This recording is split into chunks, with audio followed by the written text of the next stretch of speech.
Mulai. Assalamualaikum warahmatullahi wabarakatuh. Kami dari kelompok 1 ingin mempresentasikan hasil kerja kami. Sebelum kami memaparkan hasil kerja kami akan memperkenalkan diri.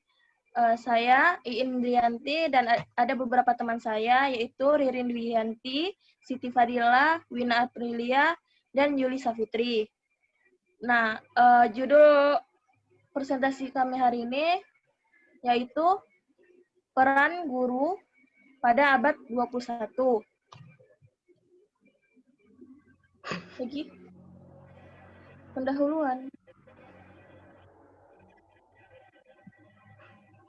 Nah, apa sih yang di pikiran kalian saat mendengar kata abad 21? Nah, benar. Abad 21 itu adalah abad yang sangat berbeda dengan abad-abad sebelumnya, di mana perkembangan ilmu pengetahuan itu luar biasa pada bidang abad ini, terutama pada bidang information and communication technology atau sering disebut IC. Terus, fenomena tersingkirnya profesi guru dalam kehidupan masyarakat merupakan suatu gejala global, bukan saja di negara-negara maju. Citra profesi guru semakin menurun sehingga terjadi juga di negara yang miskin dan negara miskin atau negara berkembang.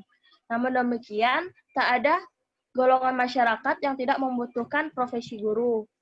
Tidak dapat dipungkiri bahwa masyarakat tanpa profesi guru itu tidak mungkin. Contohnya misalnya pada era ini banyaknya situs-situs online yang membuat anak itu kayak otodidak sendiri. Contohnya kayak ruang guru, kayak Zenus. Nah, itu kan walaupun online, cara online dengan teknologi, tapi mereka masih menyatukan profesi guru gitu untuk memberikan materi-materi itu kepada yang belajarnya gitu. Lanjut.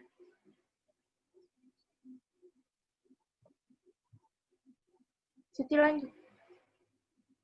Nah, selanjutnya bagaimana menjadi guru efektif pada abad 21? Guru efektif selalu berangkat dari pemahaman bahwa peserta didik bukanlah gelas kosong yang harus terisi menerus.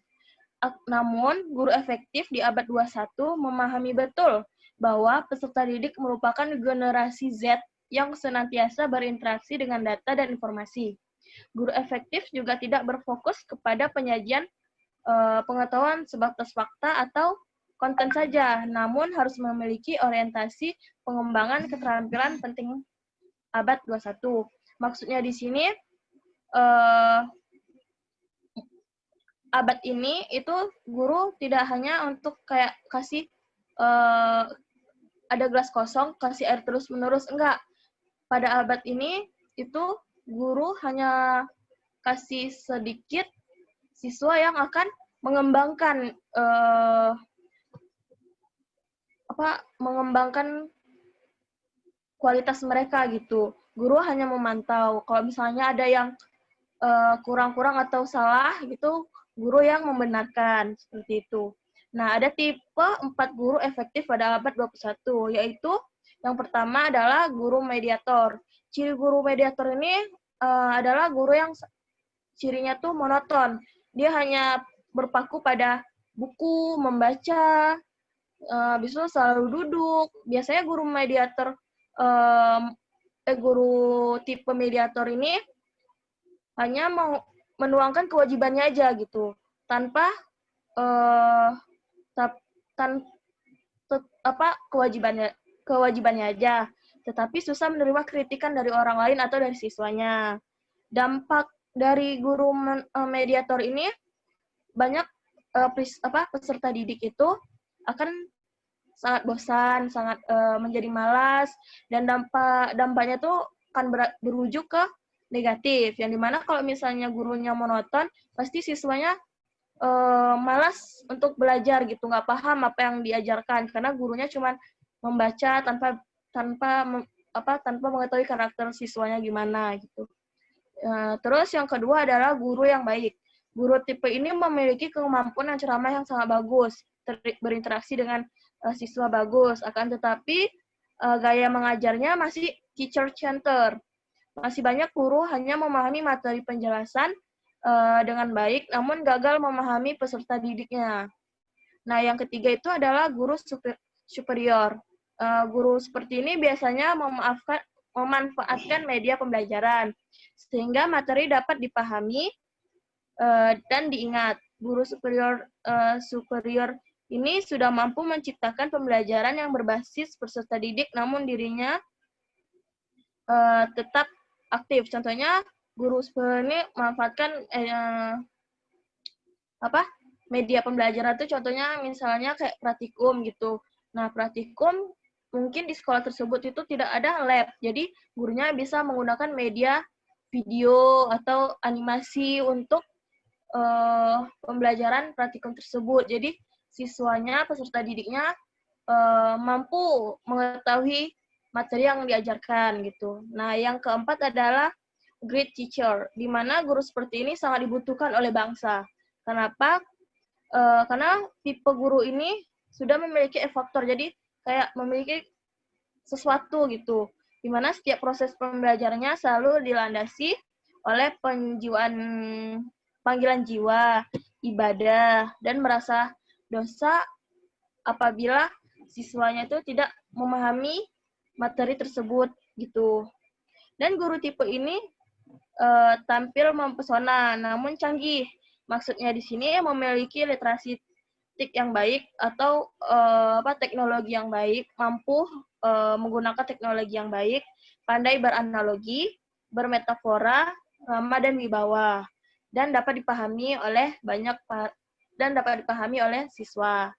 Nah, ada juga ciri-ciri guru profesional, yaitu memiliki kepribadian yang matang dan berkembang. Kedua, memiliki keterampilan yang membangkitkan nitra peserta didik. Yang ketiga, sikap menguasai ilmu pengetahuan dan teknologi yang kuat. Keempat, sikap profesional, pengembang serta kesinambungan.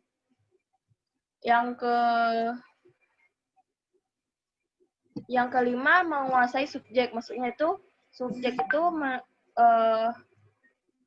kandungan kurikulum. Yang keenam, mahir dan berketerampilan dalam pedagogik. Yang ketujuh, memahami perkembangan murid-murid dan menyayangi mereka. Yang kedelapan, memahami psikologi pembelajaran. Yang kesembilan, memiliki kemahiran konseling. Sekian dari saya, akan dilanjutkan oleh Wina Aprilia.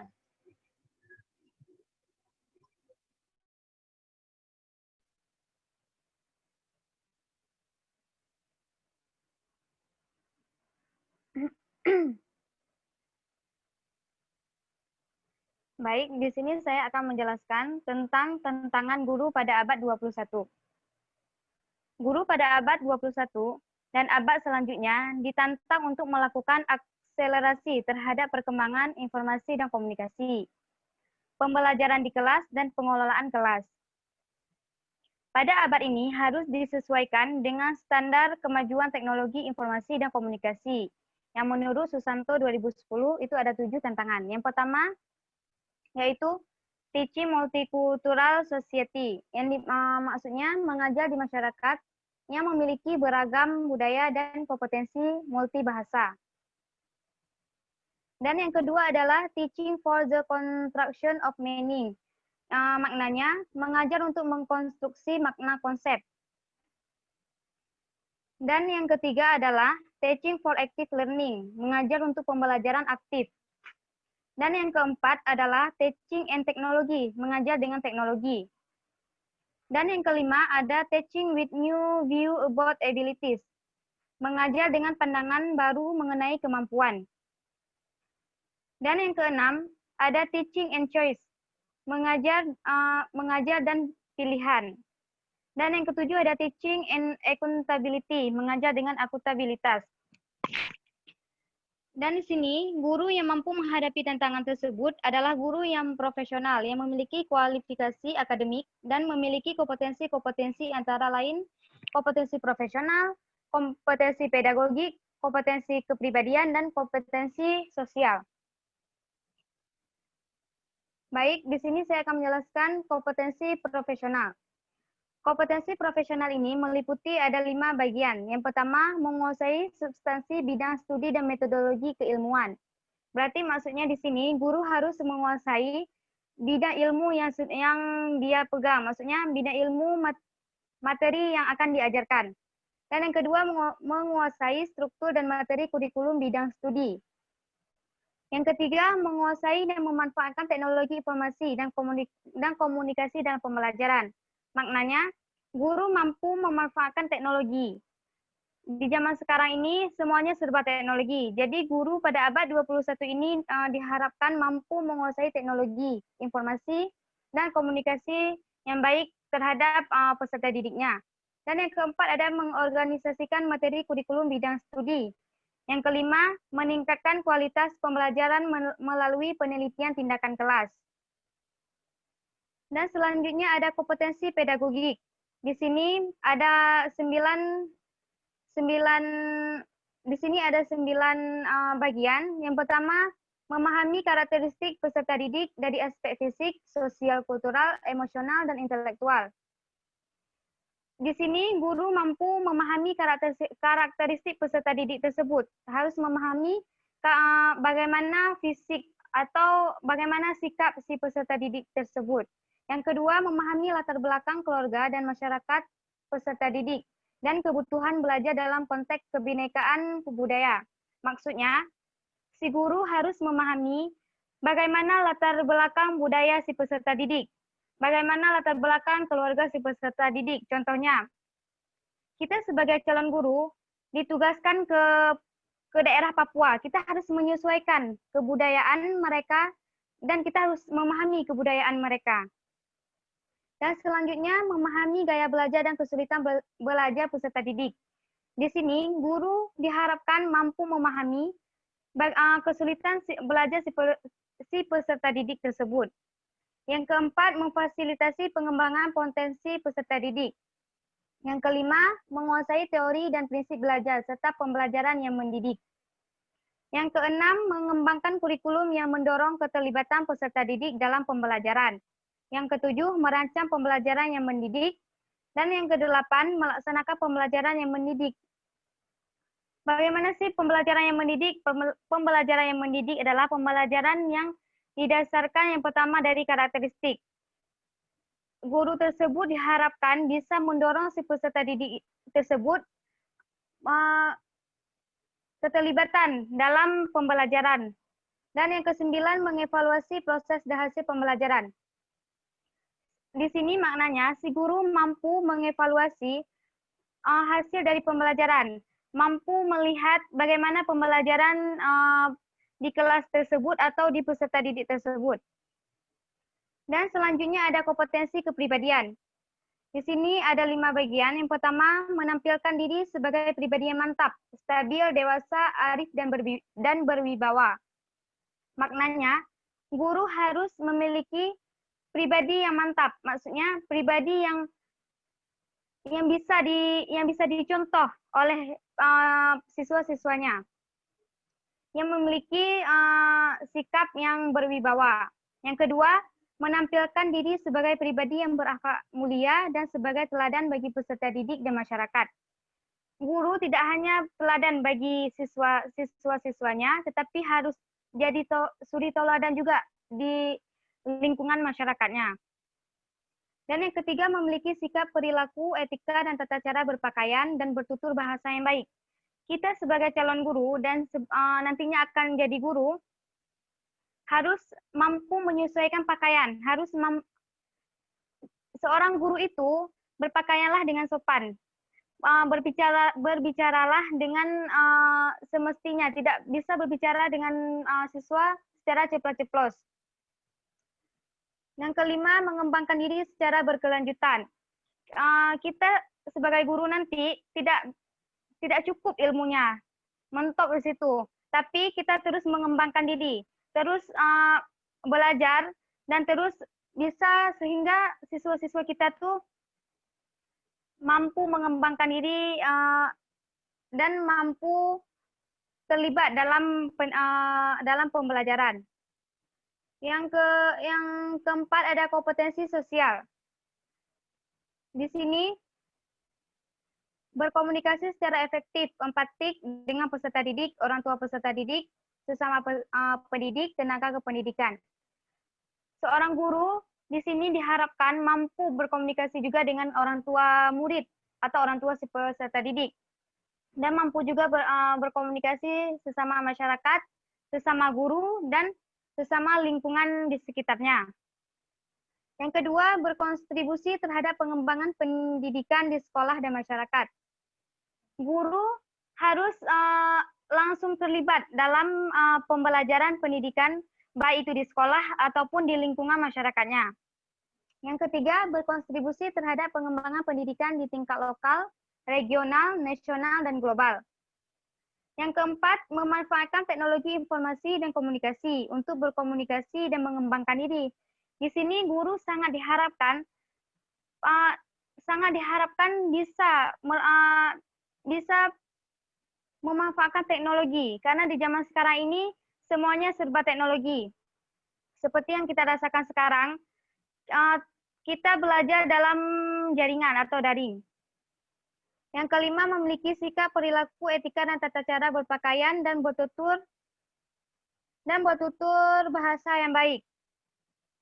Sama seperti yang tadi, di sini guru diharapkan berpakaianlah dengan sopan, berbicara dengan lemah lembut, berbicara dengan semestinya, tidak bisa seenaknya gitu. Dan di sini guru yang profesional, selain yang 4 tadi, guru diharapkan bisa berkompetensi juga.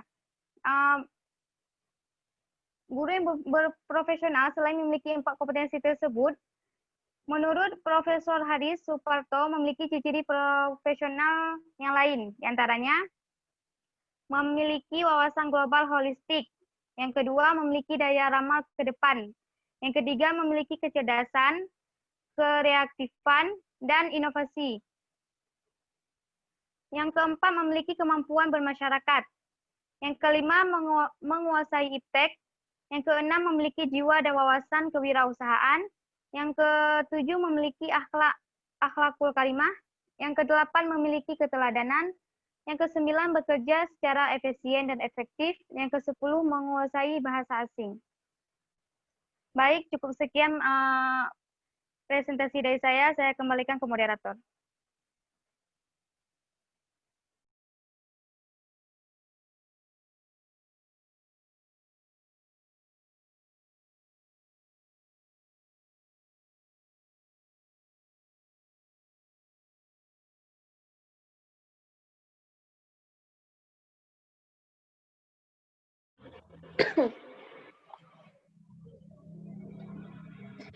Oke, terima kasih kepada Wina Aprilia yang sudah memaparkan materinya. Selanjutnya kita persilakan kepada Yulina Safitri untuk memaparkan materinya.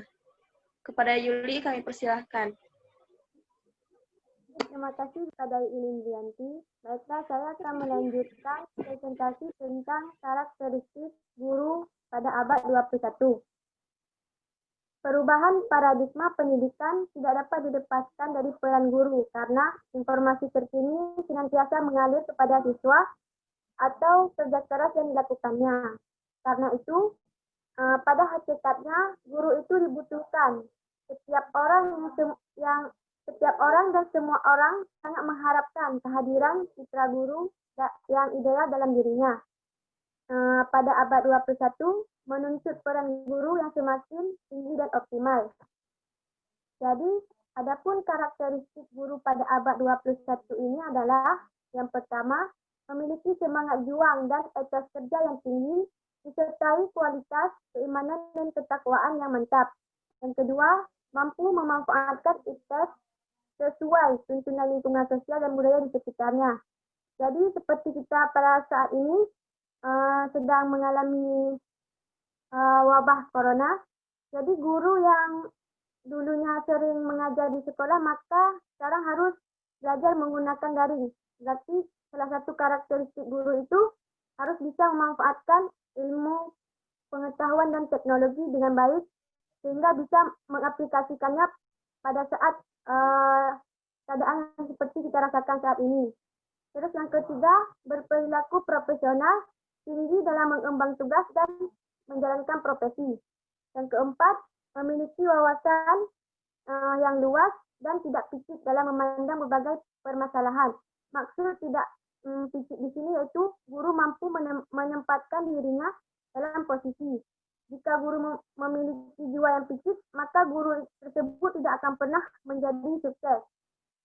Yang kelima, memiliki keteladanan moral serta rasa estetika yang tinggi. Yang selanjutnya, mengembangkan prinsip kerja bersaing dan bersanding. Oleh karena itu, terdapat pula faktor yang harus diperhatikan agar dapat berperilaku profesional dalam mengemban atau menjalankan tugas sebagai seorang guru. Yang pertama yaitu sikap keinginan untuk mewujudkan kerja ideal. Yang kedua, sikap memelihara citra profesi. Yang ketiga, sikap selalu ada keinginan untuk mengejar kesempatan-kesempatan profesionalisme. Yang keempat, sikap mental selalu ingin mengejar kualitas cita-cita profesi. Yang kelima, sikap mental yang mempunyai kebanggaan profesi. Sekian penjelasan dari saya. Selanjutnya akan dijelaskan oleh Ririn Dwi.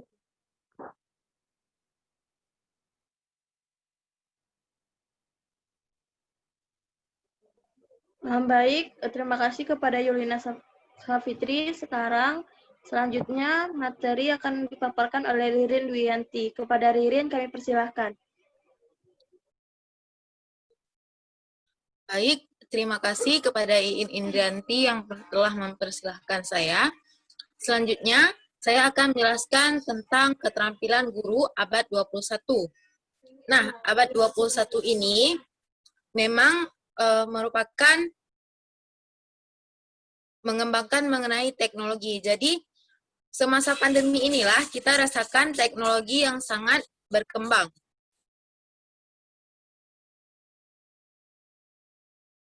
Nah, jadi menurut International Society for Technology in Education, karakteristik keterampilan guru abad 21, di mana era informasi menjadi ciri utamanya, membagi keterampilan guru abad 21 ke dalam 5 kategori, yaitu yang pertama, guru mampu memfasilitasi dan menginspirasi belajar dan kreativitas siswa dengan indikator diantaranya sebagai berikut.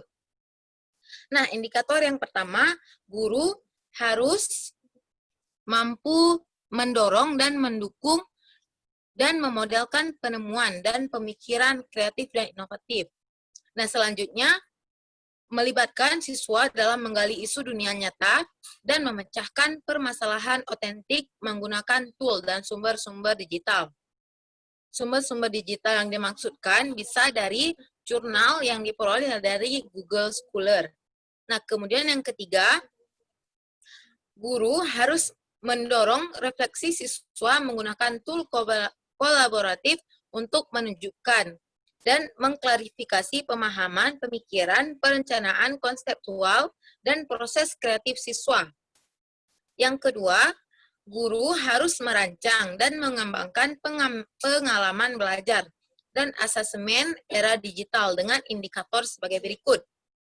Indikator yang pertama, guru merancang atau mengadaptasi pengalaman belajar yang tepat, yang mengintegrasikan tools dan sumber digital untuk mendorong belajar dan kreativitas siswa.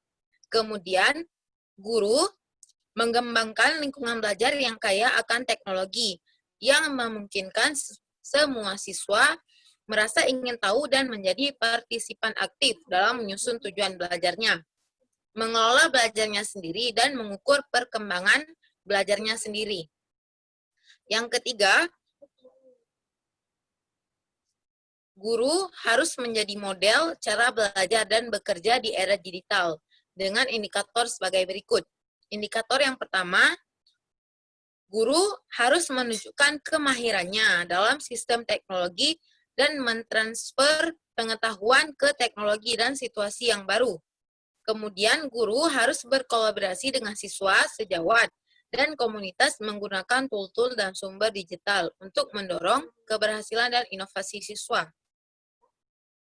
Kemudian, indikator selanjutnya, guru harus mencontohkan dan memfasilitasi penggunaan secara efektif daripada tool-tool digital terkini untuk menganalisis, mengevaluasi, dan memanfaatkan sumber informasi tersebut untuk mendukung penelitian belajar. Yang keempat, guru mendorong dan menjadi model tanggung jawab dan masyarakat digital dengan indikator diantaranya sebagai berikut. Yang pertama, mendorong, mencontohkan, dan mengajar secara sehat, legal, dan etis dalam menggunakan teknologi informasi digital, termasuk menghargai hak cipta, hak kekayaan intelektual, dan dokumentasi sumber belajar. Kemudian, guru mendorong dan mencontohkan etika digital tanggung jawab interaksi sosial terkait dengan penggunaan teknologi informasi.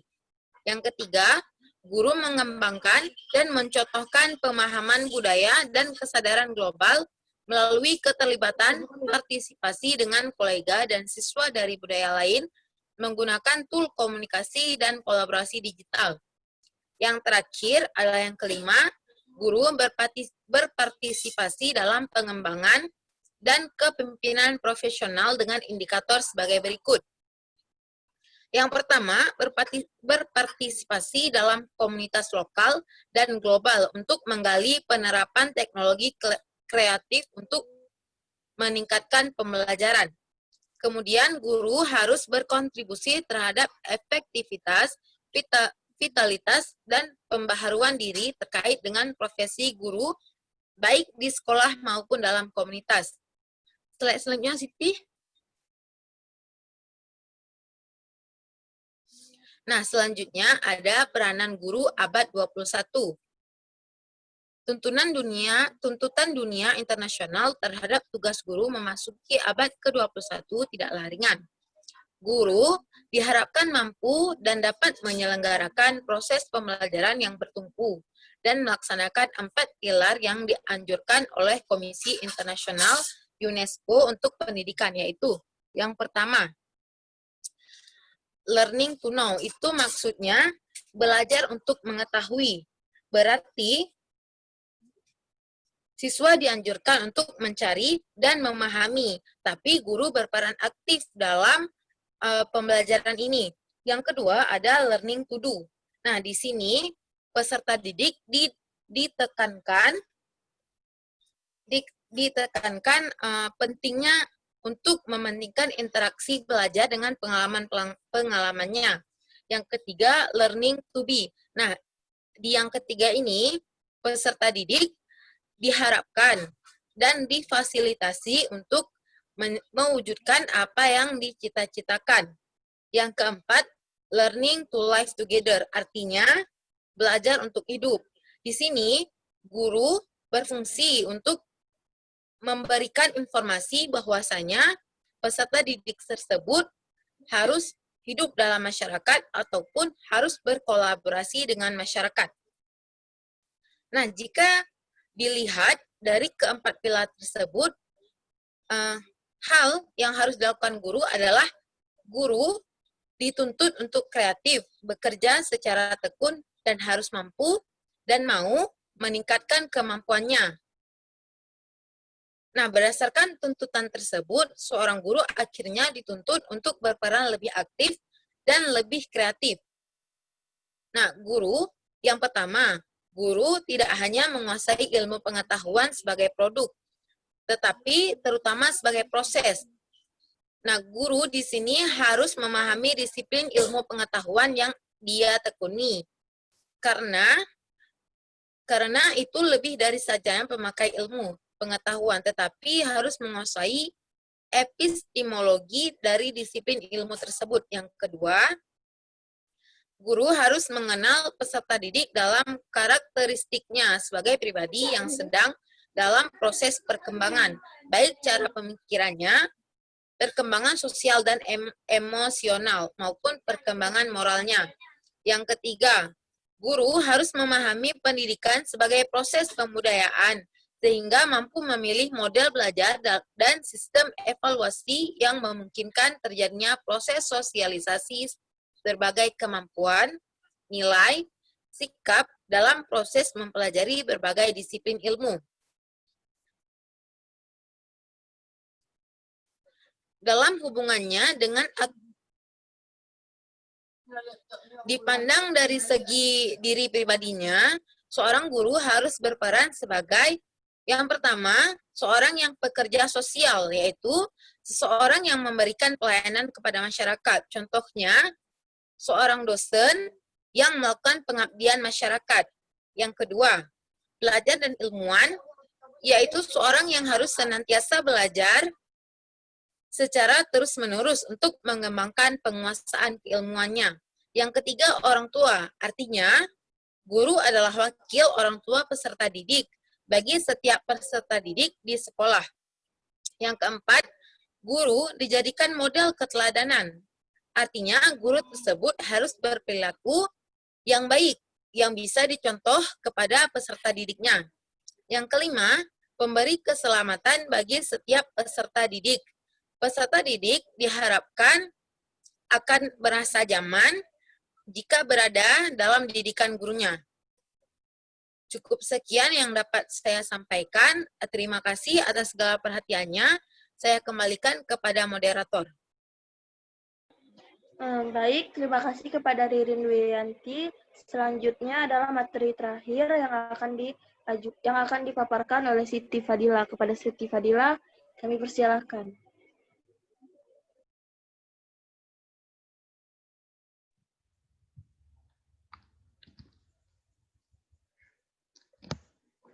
Baik, materi selanjutnya yaitu tentang ciri-ciri guru abad 21. Yang mana menghadapi tantangan abad 21 diperlukan guru yang benar-benar profesional dari Tilar 1998. Memberikan ciri-ciri agar seorang guru terkelompok ke dalam guru yang profesional. Masing-masing adalah yang pertama, guru yang memiliki kepribadian yang matang dan berkembang. Kedua, memiliki keterampilan untuk membangkitkan minat peserta didik. Yang ketiga yaitu memiliki penguasaan ilmu, pengetahuan, dan teknologi yang kuat. Sikap profesional yang keempat, sikap profesionalnya berkembang secara berkesinambungan. Yang kelima yaitu menguasai subjek ataupun kandungan dari kurikulum. Yang keenam, mahir dan berketerampilan dalam pedagogi atau pengajaran dan pembelajaran. Memahami perkembangan murid-murid dan menyayangi mereka. Memahami psikologi pembelajaran atau kognitif psikologi. Yang terakhir yaitu memiliki kemahiran konseling.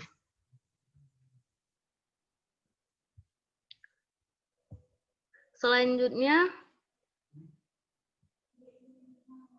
yaitu tentang kecakapan utama guru abad 21. Sesuai dengan undang-undang, guru dan dosen harus mempunyai berbagai kompetisi. Di antaranya adalah kompetisi pedagogi, kompetisi akademik, kompetisi sosial, dan kompetisi kepribadian.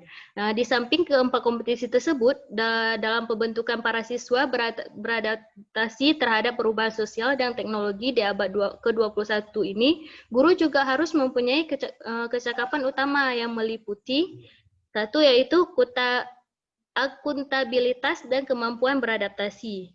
Yang mana seorang guru itu harus mampu menetapkan dalam mencapaikan standar dan tujuan yang tinggi untuk dirinya sendiri maupun untuk orang lain. Dan yang tidak kalah pentingnya yaitu guru juga harus mampu memaklumi kekeracuan yang dilakukan oleh anak didiknya.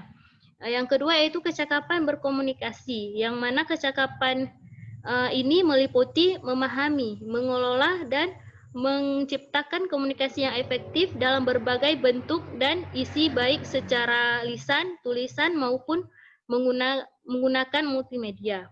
Yang selanjutnya yaitu berpikir kritis dan berpikir dalam sistem. Maksudnya yaitu seorang guru, kecakapan, kreativitas, dan keingintahuan intelektual tersebut mencakup mengembangkan, melaksanakan, dan menyampaikan gagasan baru kepada yang lain, bersikap terbuka, dan responin terhadap perseptif baru dan berbeda.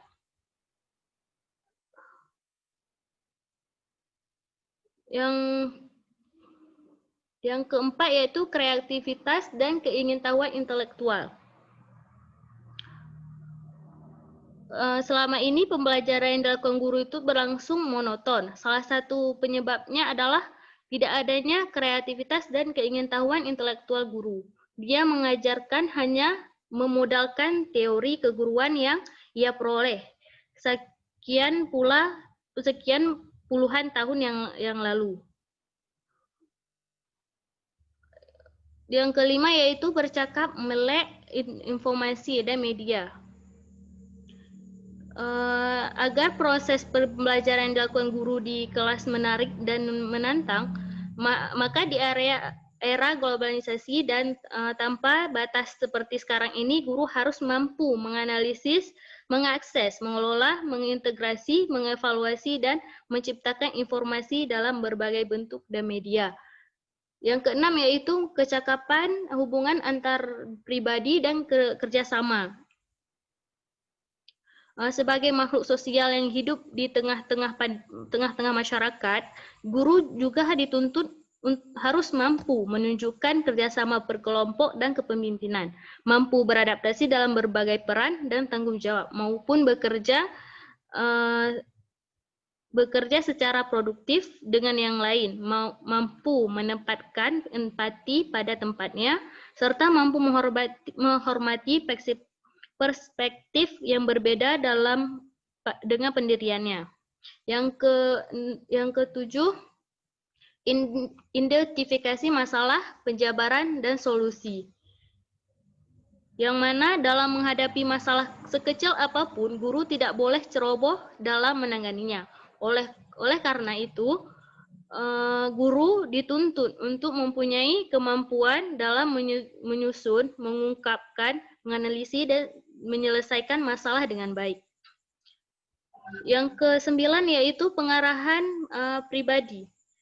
Yang mana pengarahan pribadi itu adalah sebagai seorang guru tentu setiap harinya menghadapi siswa yang perilakunya bermacam-macam. Oleh karena itu guru dituntut memiliki kemampuan dalam memonitor pemahaman diri dan mempelajari kebutuhan yang diperlukan dalam pembelajaran, menemukan sumber-sumber belajar yang tepat, serta mentransfer pembelajaran dari satu bidang ke bidang yang lainnya.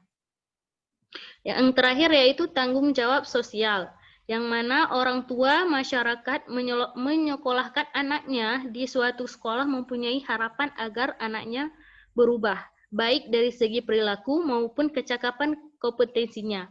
Oleh karena itu, sebagai seorang yang dituntut mempunyai kompetensi sosial, maka tanggung jawab dalam bertindak guru harus mengutamakan kepentingan masyarakat yang lebih besar, menunjukkan perilaku etis secara pribadi pada tempat kerja dan hubungan antar masyarakat. Sekian presentasi dari saya kembalikan lagi kepada moderator.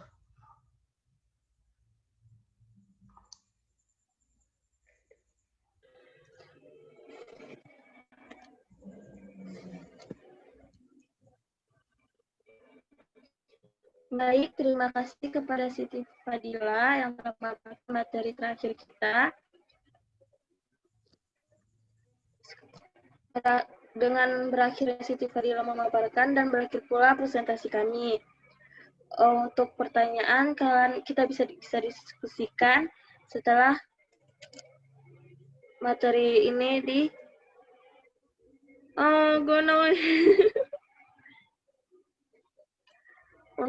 kalau ada yang ingin ditanyakan, silakan.